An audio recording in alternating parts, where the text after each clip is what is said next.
Yuri anime is not for the casual anime viewer.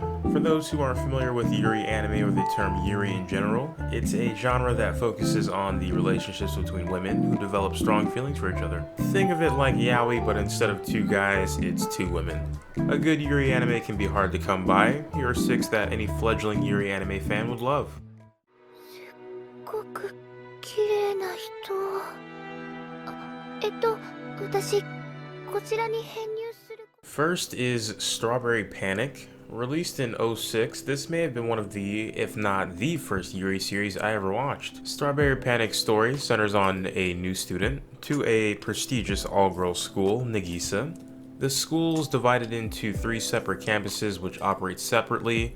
Each campus basically has their own protagonist, and that character essentially has their own female harem. With such a huge cast of characters, there's heartbreak, school politics, betrayal, and true love. Most anime with large casts become annoying and tedious to follow, but the characters in Strawberry Panic are all unique and interesting.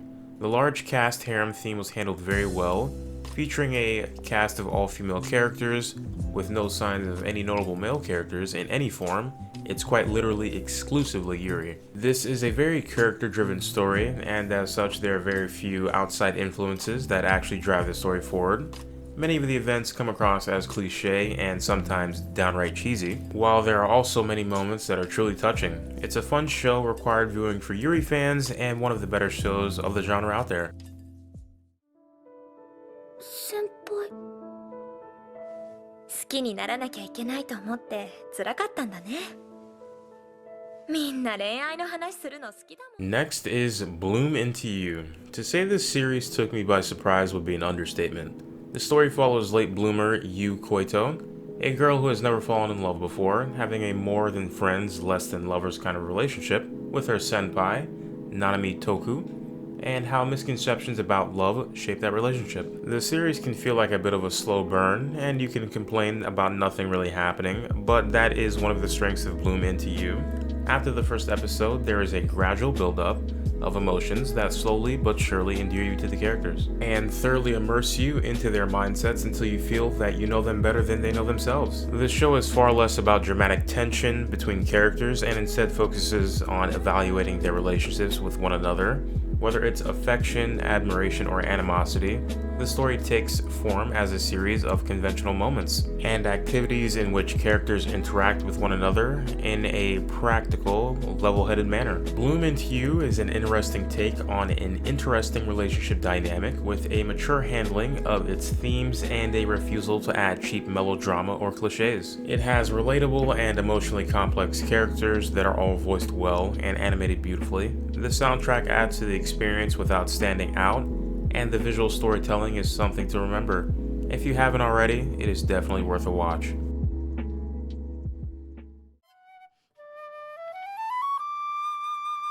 嬉しい。ん？あ、みぞれも嬉しい？私も嬉しくってさ。 Next is Liz and the Bluebird. To those not familiar with the series Sound Euphonium, the movie can be viewed standalone without any knowledge of the series. However, I would recommend viewing the first and second seasons of Sound Euphonium before watching this movie. It's 24 episodes over 2 seasons. The plot is sort of a continuation of season 2. Knowing the series and the various characters in it brings in extra depth and enjoyment when viewing the movie. The film focuses on 2 young girls, Mizori, a shy and quiet oboist, and Nozomi, a cheery, energetic girl who plays the flute.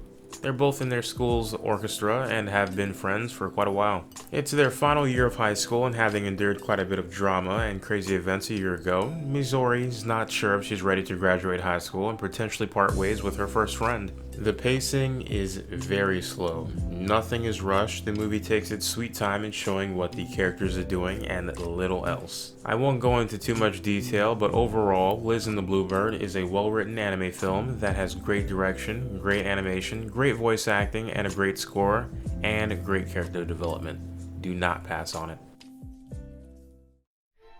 いつか君と見上げた空は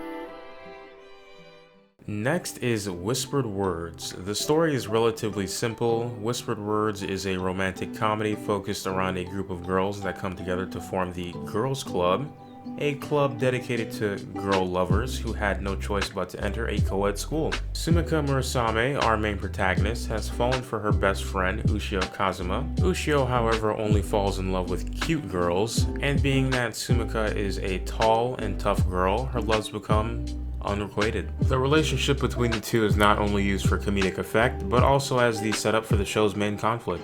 There are tangible moments of heartache and longing that this series really makes you feel, and often they can come out of nowhere right after you were just grinning at how ridiculous the scene before it was. This made Whispered Words kind of an emotional roller coaster at times. Although Whispered Words is not an overly dramatic Yuri love story, it plays to its strengths of being a comedy slice of life anime involving Yuri. There are different levels of relationships explored throughout, but the longing, lonely feeling you get from wanting something you can't have in fear of losing what was there in the first place will hit home for almost anyone who has ever been in that situation. Whispered Words truly is a unique gem in Yuri anime. してなかった？生徒会長があんなことしてていいのかな？キスするのってもっとこうお互いの気持ちを確かめ合うように。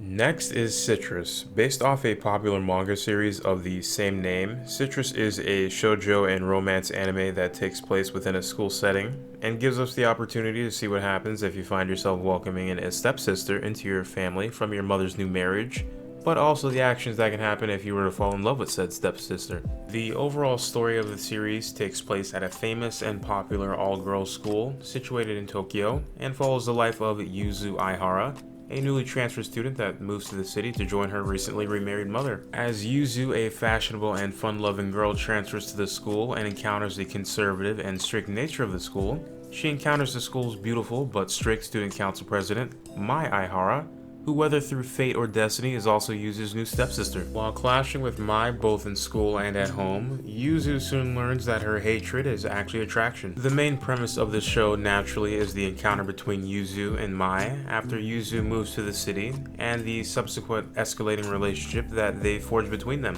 To sum it up, this show isn't some guilty pleasure for any softcore Yuri fans that it's widely made out to be, nor is it some flawless masterpiece of the genre. Overall, Citrus was an interesting anime that made use of an interesting premise and a unique way of forging a romantic relationship.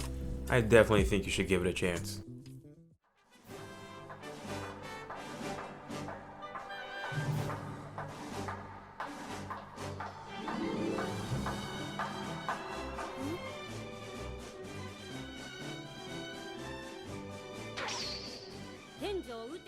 Last is Revolutionary Girl Utena. This probably comes as no shock being on this list if you're a fan of Yuri, since this is universally known to be one of the best Yuri anime out there. After the death of her parents, Utena Tenjo was graced by the presence of a traveling prince who comforts her during rough times.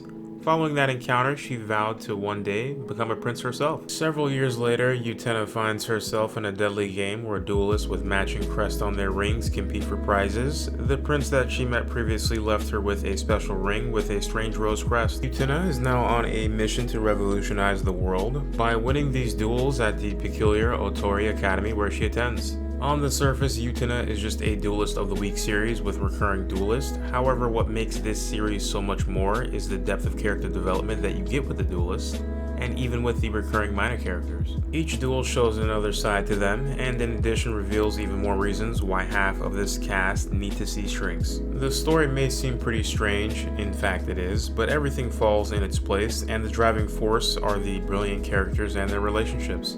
You may think you have the plot down by watching the first 2 or 3 episodes, but trust me when I say there is way more to the story. Overall, Utena starts off slow, but it's definitely worth sticking with. The series truly progresses into something absolutely amazing with time, creating an excellent cast of characters, showing off some brilliant directing, and creating a classic in the process. Revolutionary Girl Utena is a strange show. It's brimming with absurd concepts and visuals that some could potentially find alienating. For those who can appreciate its eccentricity, it's simply one of the most powerful statements regarding adolescence, sexuality, and identity in animated form. Add this to your list of must-watches.